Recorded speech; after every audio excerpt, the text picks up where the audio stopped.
જય શ્રી કૃષ્ણ મિત્રો, કેમ છો? મજામાં ને? આપણી ચેનલ જોતા હોય તે બધા મજામાં જ હોય. આપણે આજે એકદમ સરસ અને જમવાનો સ્વાદ વધારી દે તેવો આપણે કાચી કેરીની કચુંબર કરીશું. એકદમ સરસ અને ફટાફટ આપણે 5 મિનિટમાં બની જાય તે રીતના આપણે કાચી કેરીની કચુંબર કરીશું. અત્યારે માર્કેટમાં એકદમ સરસ કેરી મળે છે. આ રીતના આપણે કડક કેરી હોય તે લેવાની છે અને એકદમ વોશ કરીને લૂછી નાખવાની છે, એટલે એકદમ ચોખ્ખી થઈ જાય. આમાં સીડનો ભાગ હોય છે, એટલે મેં 1 કલાક માટે પાણીમાં રાખી દીધેલ છે, એટલે સીડનો ભાગ હોય તે બહાર નીકળી જાય. આપણે એકદમ મસ્ત અંદાજિત આપણે 100 ગ્રામ કેરી લીધી છે. આપણે આ કચુંબર કરવા માટે મેં કેસર કેરી લીધી છે. તમે કોઈ પણ કેરી લઈ શકો છો. આપણે આગળનો ડીટિયાનો ભાગ હોય તે આ રીતના કાઢી લેવાનો છે. એકદમ સરસ કડક આપણે આ રીતના સફેદ હોય તે લેવાની છે. પીળી હશે ને પોચી હશે તો આપણે તેનાથી એસિડિટી પણ થાય છે. અંદરનો ગોઠલીનો ભાગ આપણે દૂર કરી દેવાનો છે. આ રીતના આપણે ગોઠલીનો ભાગ દૂર કરી દેશું. અને જો તમે ખટાશ વધારે ખાતા હો તો આથી મોટી પણ લઈ શકો છો. મારા ઘરમાં વધારે ખટાશવાળી નથી ખાતા, એટલે મેં આ મીડિયમ સાઈઝ લીધી છે. અને તમે તોતા કેરી ગમે કેરી લઈ શકો છો. કેસર દેશી કેરી આવે છે તે કોઈ પણ કેરી તમે લઈ શકો છો. આ રીતના આપણે પેલા કટિંગ કરી લેશું સરસ મસ્ત મજાનું. આપણે સરસ કટિંગ કરી લીધું છે. હવે આપણે નાના નાના ચોરસ ટુકડા આ રીતના કરી લેશું. તમે તમારે જેવડી સાઈઝના કરવા હોય તેવડા કરી શકો. આ રીતના હશે તો આપણે ખાવાની પણ મજા હશે. આપણે એક એક ટુકડો લઈ શકીએ. વધારે મોટા હોય તો આપણે 2 ભાગ કરવા પડે.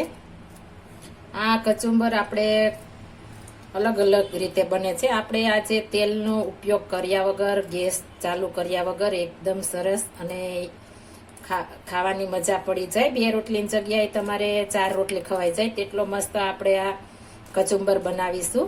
એકદમ સરસ. અત્યારે સીઝન છે તો કેરી તમારે બજારમાં આપણે સહેલાઈથી મળી રહેશે. બધી કેરી મળી રહેશે, બધી જાતની. આપણે કેસર લેશું તો ખાટી પણ નહીં હોય અને મોડી પણ નહીં હોય, મીડિયમ આપણે હશે એટલે આ ખાવાની પણ આપણે મજા આવે. આ રીતના આપણે સરસ કરી લેશું. આપણે કોઈ ગેસ્ટ આવ્યા અને આ રીતના આપણે કચુંબર બનાવીશું તો તે પણ પૂછશે કે કઈ રીતના બન્યું. એટલા મસ્ત બને છે. જો તમારે તડકાવાળી કચુંબર ખાવી હોય તો મને કોમેન્ટ કરી જણાવજો, તો હું તમને વિડીયો બતાવીશ. આપણે એકદમ સરસ આ રીતના ટુકડા કરી લીધા છે. આ રીતના આપણે એકદમ સરસ ટુકડા કરી લેવાના છે. હવે તેમાં આપણે 1 કાંદો, આપણે ડુંગળી આવે છે તે સુધારેલી નાખી દેશું. જો તમે ડુંગળી ન ખાતા હો તો સ્કીપ કરી શકો છો. અને ઉપરથી આપણે ધાણા ભાજી હું વધારે નાખું છું. આપણા ઘરમાં આ રીતના ધાણા ભાજી ઓછી ખાતા હોય તો આ રીતના નાખી દેશું તો બધા ખાશે. એકદમ સરસ. અને હવે તેમાં આપણે મરી પાવડર નાખીશું 1/4 સ્પૂન, ધાણા જીરું પાવડર, લાલ મરચું પાવડર, હળદર પાવડર. આમાં આપણે નિમક નથી નાખવાનું. સંચળ પાવડર, આપણે કાળું નમક આવે છે તે નાખ્યું છે. આપણે હાથથી છાપ આવે છે તે મેં લીધું છે, એ આપણે તૈયાર મળે છે. 1 ચમચી આપણે ગોળ નાખવાનો છે.